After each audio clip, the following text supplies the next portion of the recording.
Gara-gara kemarin kita revisit Resident Evil 5, jadi ingat kalau kita tuh belum pernah sama sekali membahas Majini. Belum lagi dengan banyaknya bayangan atau angan-angan Resident Evil 5 Remake. Sepertinya akan menarik jika kita bisa membahas lebih mendalam seperti biasa apa dan bagaimana Majini ini khususnya pada Resident Evil 5. Siapa tahu ternyata kita akan mendapat Resident Evil 5 Remake atau mungkin Majini akan kembali nantinya di masa depan. Nah jadi gak usah lama-lama lagi, langsung aja kita masuk ke videonya sekarang.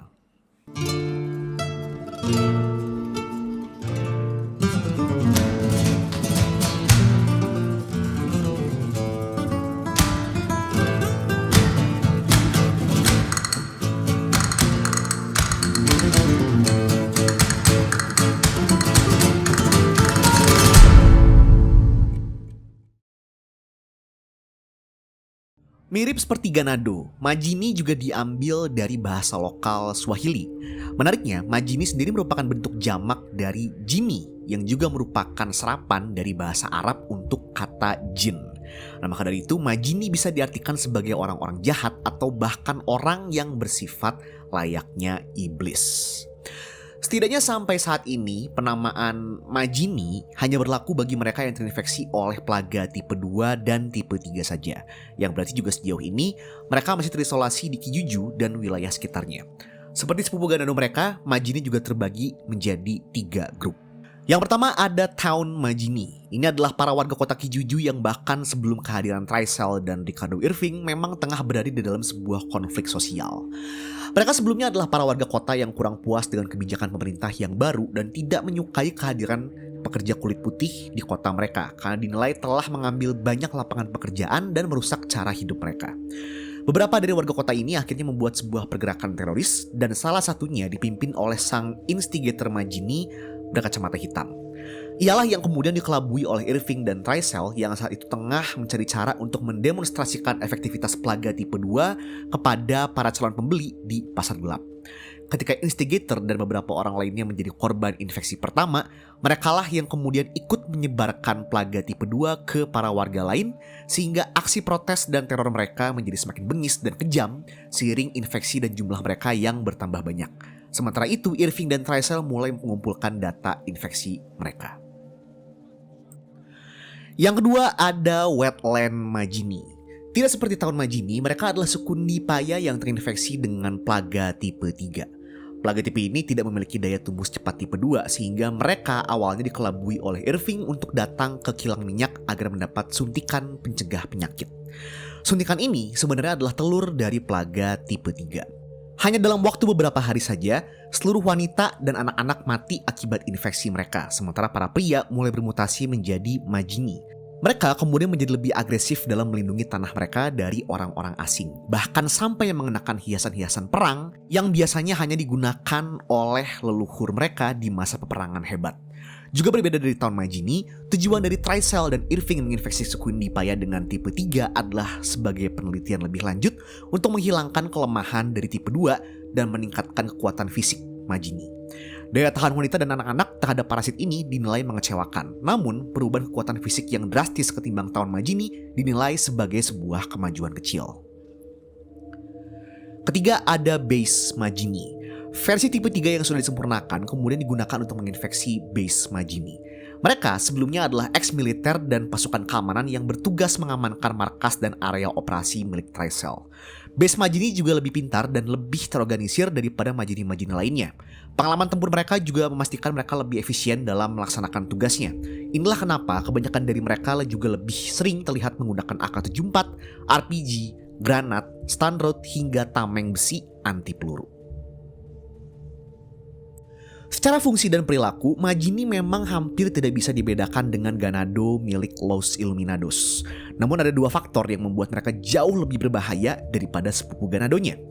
Pertama, setidaknya para Majini tipe 2 telah dirancang untuk bisa memproduksi plaga dewasa dari mulut tentakel mereka. Dan mereka memang selalu ditugaskan untuk menyebarkan plaga ini kepada para warga lokal untuk terus menambahkan jumlah mereka.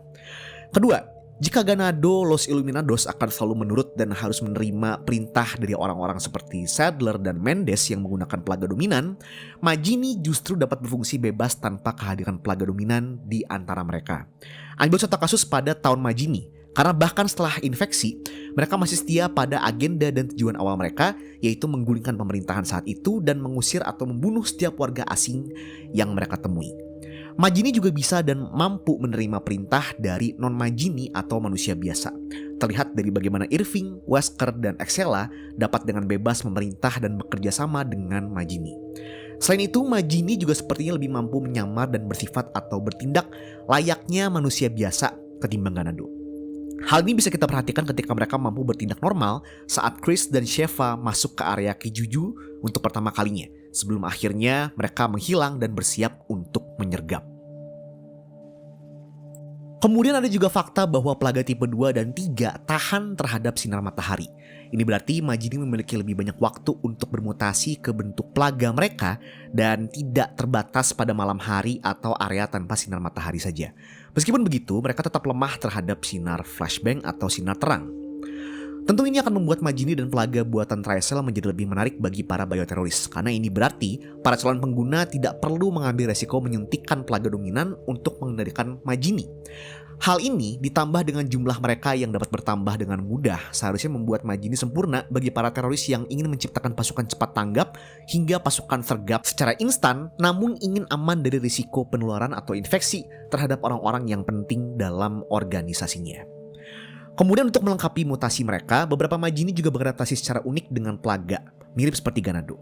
Mutasi-mutasi unik ini kemudian menciptakan makhluk seperti Chainsaw Majini, Big Man Majini, Gatling Gun Majini, hingga Giant Majini. Beberapa Wetland Majini juga bahkan beradaptasi dengan memiliki otot kaki yang menguat sehingga meningkatkan jarak lompatan mereka. Sementara itu, Chainsaw Majini dianggap sebagai salah satu contoh adaptasi terhadap pelaga yang sukses oleh Trycell karena daya tahan mereka yang jauh melebihi harapan. Semua kualitas positif ini tentu memiliki sisi negatifnya sendiri. Namun hal ini lebih sering diperhatikan pada tipe 3. Mutasi yang dialami Wetland dan Base Majini terlihat lebih jelas pada fisik mereka, mulai dari jantung hingga tulang rusuk yang muncul ke permukaan kulit. Namun bahkan hal ini tidak menjadi kelemahan para Majini.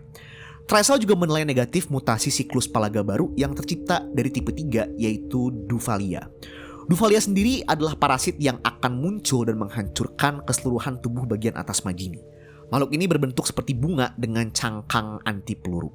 Trycell menilai ini negatif karena kemampuan tempurnya yang buruk, namun bahkan hal yang dianggap negatif ini memiliki kemampuan bertahan anti tembus dengan serangan gigitan yang amat fatal.